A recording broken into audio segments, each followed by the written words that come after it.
Enable notifications by ringing the bell.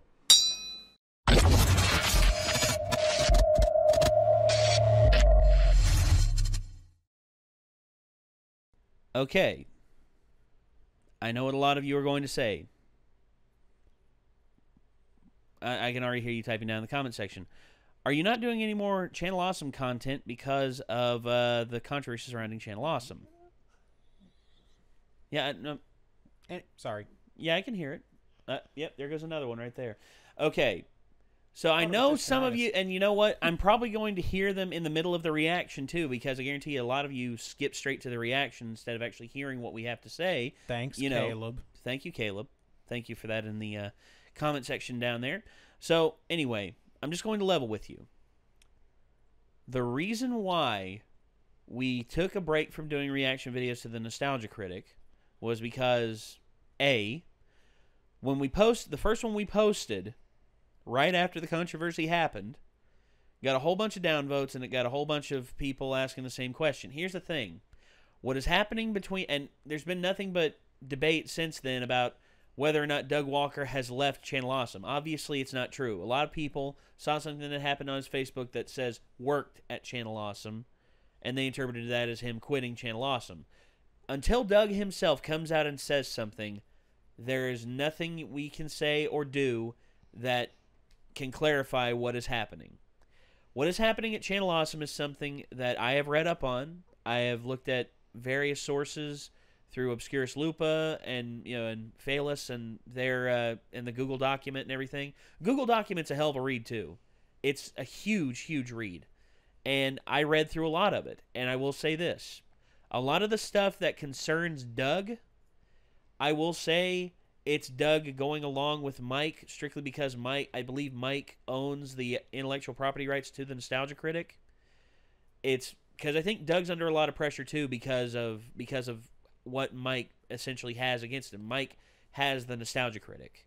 That's it. And if Doug were to leave, I think Doug would be successful on his own, but I think he really enjoys doing the Nostalgia Critic again. And not only that, but I've also been, a lot of people are saying, what about Rob? Rob self-admittedly has said this, that he is a bit of a pushy a-hole when it comes to certain productions. He has said that. And the controversy surrounding him, being a pushy producer and pushing people to do scenes, opposite of what they're used to. Guys, you hear horror, quote unquote horror stories of movie actors being told to read the script differently than what they have read during the entire film because the producer slash director wants to see how it's going to play out differently. I mean, honestly, it's called adapting. It's called being an actor. So I don't really have a problem with Doug and Rob. I do have a problem with Mike Machad. Of all the stuff that's been said against him, not just from one or two people, but from a multitude of sources, I have heard a lot of stuff about Mike Machad, and if it turns out to be true, it's pretty damning, and that to me, I feel Mike is a disgusting person. That's been there. What? He has a bruise, but it's been there for like a week, and he just now noticed it. Oh, Ben's got a bruise. Oh, no, it was just that... Wait, I'm not actually wearing a watch. Anyway, hey. So, okay. I guess that breaks from the serious moment there. So, yeah. Well... What has happened on Channel Awesome is something that's completely out of our control. I know that a lot of you see us as because we're larger, like a pretty successful YouTube channel. Like, we're not even that successful in terms of numbers. I mean, you look at our subscriber count and it's just like, what the hell happened? So, anyway, from everything that has happened with Channel Awesome, I will say this: it is none of our business. What is happening on that channel is between the people who used to be involved and the people who are still involved.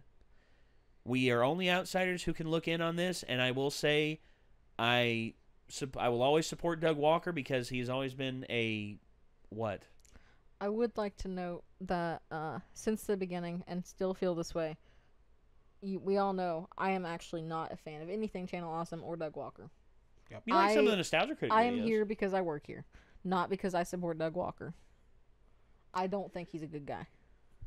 You hear that?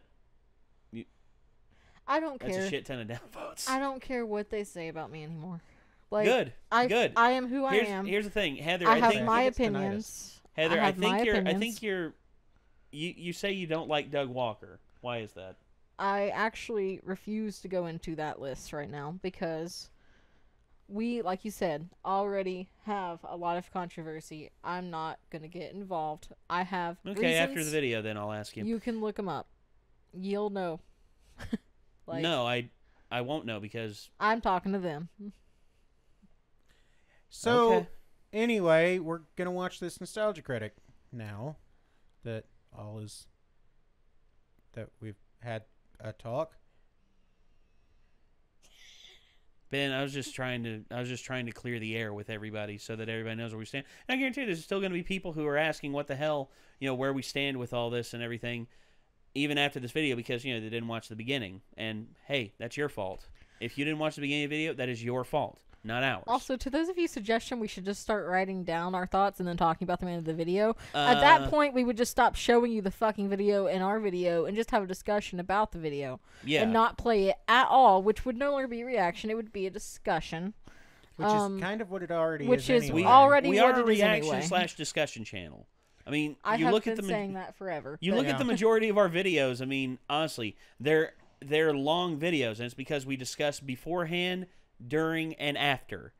And I mean, hell, on the Captain America Civil War trailer, 2-minute trailer went on for 50 minutes talking, and you're gonna say that we're just a strictly reaction channel? Go fuck yourself.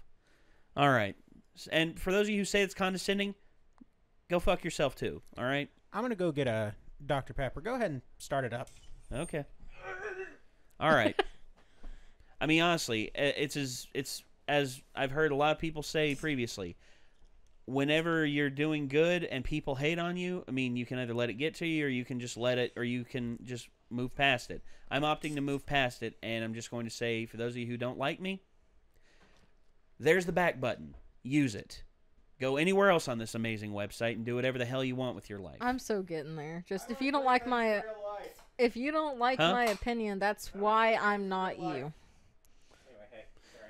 Yeah, go up there, use the back, or hell, use the search bar. Go watch anything else on the YouTube site. Go watch Markiplier, PewDiePie.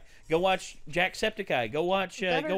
Go watch Lur. Oh yeah, you might watch Lur. They do good stuff. Better suggestion. What? If you don't like hearing other people's opinions about stuff you feel strongly about, maybe you shouldn't be watching reaction channels. And you know what you should do? You should go to that corner of the internet that values your opinion so much that doesn't exist, and go, honestly, fuck off and die there.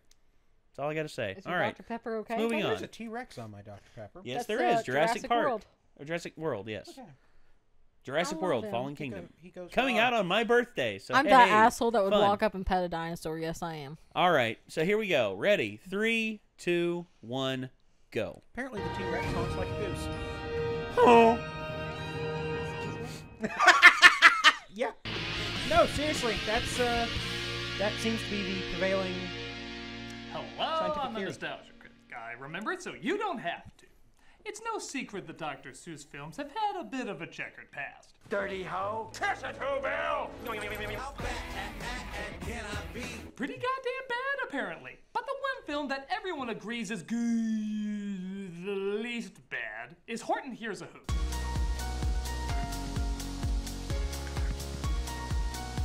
Starring Jim Carrey and Steve Carell, because that worked so great before, the film was based on In the the hit first book one, yes, that it led did. to an underperforming box office. Over time, though, it's gotten a reputation as the closest thing to a good Dr. Seuss movie we ever got. Well, I'm here to ask, is it really? I mean, granted, we all know Seuss needs more anime references, emo kids, and whatever the hell this is. But is it good enough to count as a decent movie, or is it just the least painful? Well, I think it's time to look over what was ironically overlooked, a film about being overlooked. So let's look it over. This is my review of Horton Hears a Who. It starts off pretty enough with a colorful and creative environment, as Jim Carrey, thank God not covered in makeup to look like the character this time, is teaching a class of ugly about the various animals in the forest. The leaf bug. No, they're on me! Look at Dead. Dead. Yeah, that's definitely movement. Your kid should like that. Then a sour kangaroo, played by Carol Burnett, looks over the shenanigans. Wow. Horton is If caught. there's anyone I could say could play a sour kangaroo, it's Carol Burnett. She'll learn to lighten up and he'll be happy. Can we just skip that 1/3 of the movie now? But a tiny speck flies by and Horton hears a sound from it. The animation cleverly goes hand-drawn to show Horton's imagination, mimicking Seuss's original style. Yeah. But unfortunately, the rest of the style seems to like action and references for the sake of there just being action and references. I love the smell of bananas in the morning. I feel the diplomatic process is beginning to break down. It's just like Robin Williams in Aladdin, except he came in halfway through the film so we could get to know the characters, and this hasn't even been 9 minutes yet. Horton Also, catches the just- speck on a flower, but the kangaroo is not amused. No, really, she sounds like that. Absurd. There aren't people that small. What if there was someone way out there looking down on our world right now? There is nothing on that speck. As an atheist, it's my job to be offended by that, and then offended by anyone else being offended by anything. But sure enough, there's a whole town of people on that speck, filled with people called the Who's. Steve Carell plays the mayor named... A man named McDodd. Wait, what? McDodd. Mayor Wait, McDodd. what? McDodd. McGod? McDodd. God? McDodd Whatever. You just call him Doug. to rhyme with odd. was devoted and fair and a little bit odd. Apparently Who's sperm come out of shotgun barrel testicles because the mayor has 96 daughters. And I'm gonna take a wild guess and say his wife would not look that good after so many births. I think this will be a more fitting representation. There is, however, one boy in the group. He's the oldest, named Jojo, who the mayor is prepping to take over as mayor. But he never speaks because, get this. And why didn't he speak? Well, I think that the lad was afraid if he did, he might let down his dad. Clearly you understand why many children also don't speak. You read a child psychology book, Dr. Seuss! Says people! Meanwhile, Horton comes across his friend, Seth Rogen. Yeah, they named his character something else, but listen to him. That's awesome, Horton. That really helps. Even if I said the character's name, all you would hear is Seth Rogen. Watch. Seth Rogen. See? He tells Horton Also, to keep respect the to himself, but amazingly Horton's Not bad students- at it. Seth Rogen laugh. I think the whole teacher thing never comes back with Horton. Accidentally get him to blurt it out. However, Horton's movements are causing big earthquakes in the Who's world because all of this somehow had no impact. However, this disturbs the mayor, who suggests postponing their big Who celebration. They, of course, don't listen to him, mirroring the rejection Horton is going through as well. But it seems the Who's just want to ignore the problem and spend their time on Who space. Yeah, you see why topical jokes don't always work, Seuss movies? Horton and the mayor finally hear each other, and they try to explain who/what/who they are. Your whole world fits on a flower in my world. It's pretty amazing. And if you don't want me to go astronaut from Twilight Zone on your ass, you'll... that sounds like fun.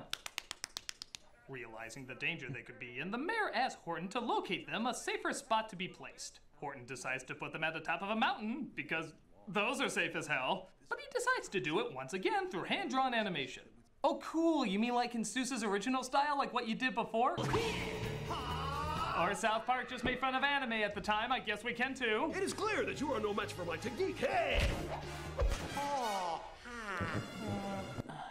Oh, that's my uncle. Horton is the greatest hero of them all, huh? Horton, go! I think this calls for a facepalm with a facepalm. You are fast, Horton, but the kangaroo has monkeys! I will make monkeys of these monkeys. It is their destiny. Huh? Where does an elephant and Dr. Seuss even watch anime? Is there a Right? crunchy rhyme? But thou knowest that way! Ha ha ha! Oh my god, stop! Thank you. Please never anything again. Please Finally, never we can anything get the story again. back on track.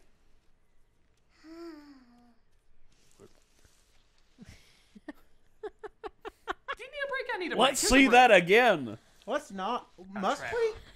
Thanks, Homer. No, look. It is a yellow character retreating into the bushes. I know, I get it. the ref- Backwards. Yeah. It's like, This is a Simpsons reference. yes, it is. Holy hell. This is, look at that thing's eyes. It's wall-eyed and bug-eyed at the same time. And its teeth. That's the best part of the whole movie. Like, honestly, it's just like... I think you said worst wrong. Hold on. It's... Sorry. Yeah, that's the face I made the first time I saw it too, Doug. He doesn't approve of our shenanigans. Give me a break. I need a Does break. anyone? It's a break. No. That's an early break. Yeah. I'm surprised that this video is about 10 minutes shorter than normal. 20 minutes if you count his older videos and some of his newer ones.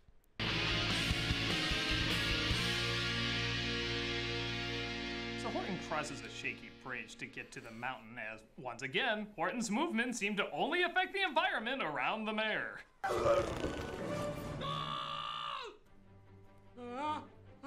You know Carol Burnett is in this, right? She won't like that we're ripping her off. Yeah. Yep. Makes it across the bridge and seems to be very happy. The wibbly I arm. feel really good right now.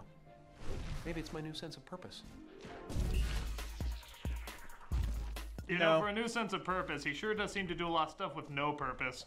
Yep. The kangaroo hates that Horton's imagination is spreading to the children, so she decides to send a giant vulture after him.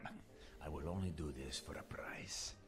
This little kangaroo. Mom! Quiet, Rudy. Mommy's thinking it over. I'm so glad she's fighting for the children by debating whether or not she wants to sacrifice her own to a vulture. Wow. Take it. No, I'm not done. What the hell was up with that? That seemed bizarrely out of character. She can be mean, but not give up her kid mean. I mean, don't get me wrong, she still says no, but wouldn't it make more sense if she was insulted by that gesture? She seems to just smile and walk away, forcing him to change his tune. In fact, even for his character, it doesn't really fit. He's constantly trying to look scary, but it's revealed he's not as threatening as he appears. In fact, he's kind of a screw-up. So why was this pointless moment of two characters breaking character even in here? It doesn't seem to add anything, it's not very funny, and it doesn't match their personas. I mean, it makes about as much sense as having... Oh, that's right, they just like pointless shit. Isn't that sad, Bill? Mm-hmm. It's very sad. The vulture attacks Horton, resulting in one of my favorite jokes in the movie. I just know he's gonna jump out somewhere. Hello. I can't help it, I like it when the movie critiques its cliches before I do. Yeah. He manages to fight him off, but the town finally notices that shit is happening, resulting in the politicians high up saying nothing is wrong. You sure this is fiction? The mayor finally tells everybody what's going on, though. A giant elephant in the sky. Don't bother looking, he's invisible. Wow. Would it sound better if it was a turtle and was written by Stephen King? They obviously don't No, believe them. no, it and wouldn't. the flower is taken away before he can there were prove Horton four is elephants really around. standing on a Like turtle in the book, and it's the stuffed into a entire gigantic world was shaped field like a of disc. flowers, making it impossible to find. And exactly like the book, he finds it. I never said the book was flawless. The Who's finally here, Horton, which allows him to do his best John F. Kennedy impersonation.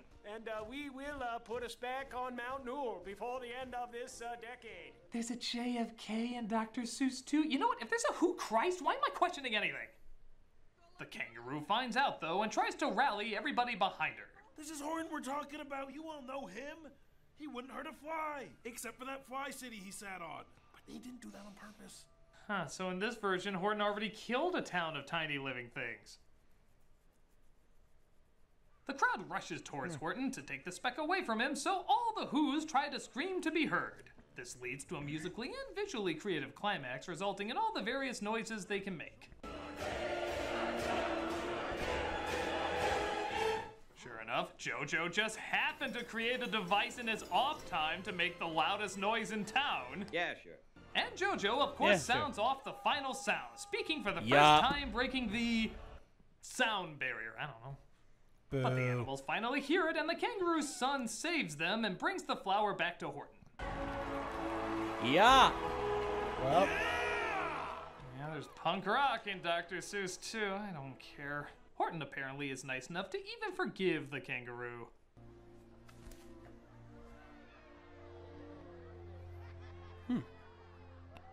It's the least I can do for attempting mass genocide. What are we gonna do without you, Horton? I'll always be around. And even as I wonder... Oh, and in the last 5 minutes, we decided to become a musical because our identity's not strong enough to say we shouldn't. I mean, we zoom out and see a whole universe of beautiful specks. And this butt ugly thing. What even was the joke with that? Don't tell me. I don't want to see it again. Horton hears a who? I hear a middle-of-the-road shrug. The bad stuff isn't nearly as bad as the other Seuss films, and once in a while there is a funny and or creative moment, but it tries too hard to hit too many demographics, resulting in a weak experience, but not necessarily a bad one. Wait. It's not painful, it's just Was kind of that confused. anime stuff actually You in can the feel movie? the pressure Yes. from studios, Oh, I thought Doug producers, made and that. what have No. you, trying to make this He ain't got that kind of something budget. distinct and instead Ain't got that kind turning of out time. Something kind of underwhelming. Still, I think kids can watch it fine. There's He no does have that real kind of bad anger, though. lessons in it, at least if you don't think too hard about them. I guess in hindsight, it is the best Dr. Seuss movie ever made, but given his other films, that's not exactly a high bar. It is what it is, a middle-of-the-road flick. And compared to the other Seuss films, I'll gladly take that any day. Okay. I'm a nostalgia critic, guy, remember it, so you don't have to. Yeah. You heard him. I had to happen one more time. Ungulates couldn't move like that. I really like Yeah, I really like that. Feet. It's weird. Forget it, Jake. It's Whoville.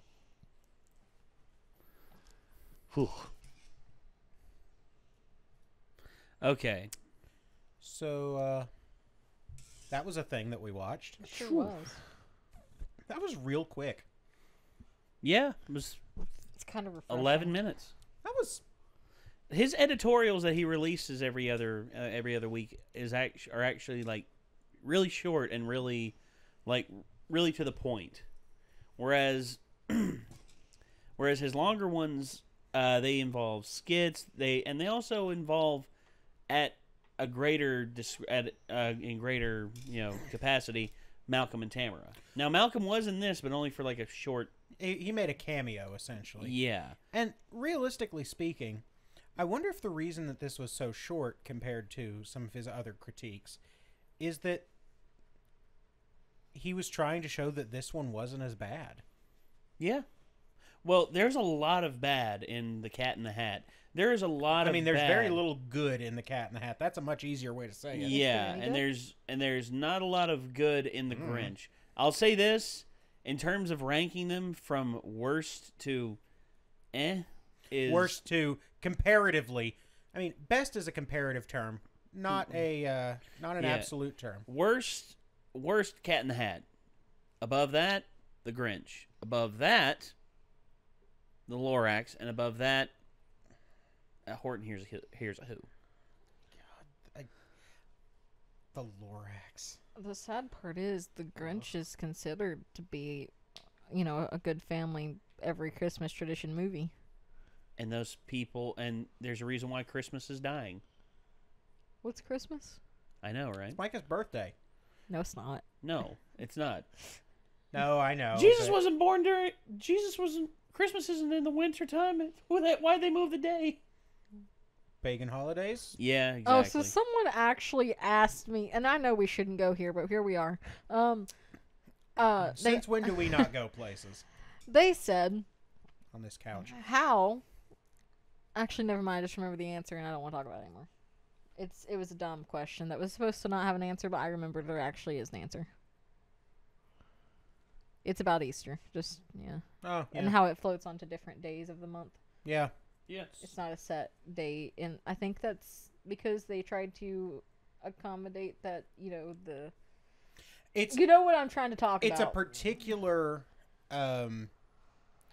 It's not based on a date thing. It's based on a particular solar time, part of the solar cycle or something. Thank you for the yes. Yeah. Solar cycle is what I was looking for. Spring solstice, pretty much. Or ish. I was trying my best. Anyway,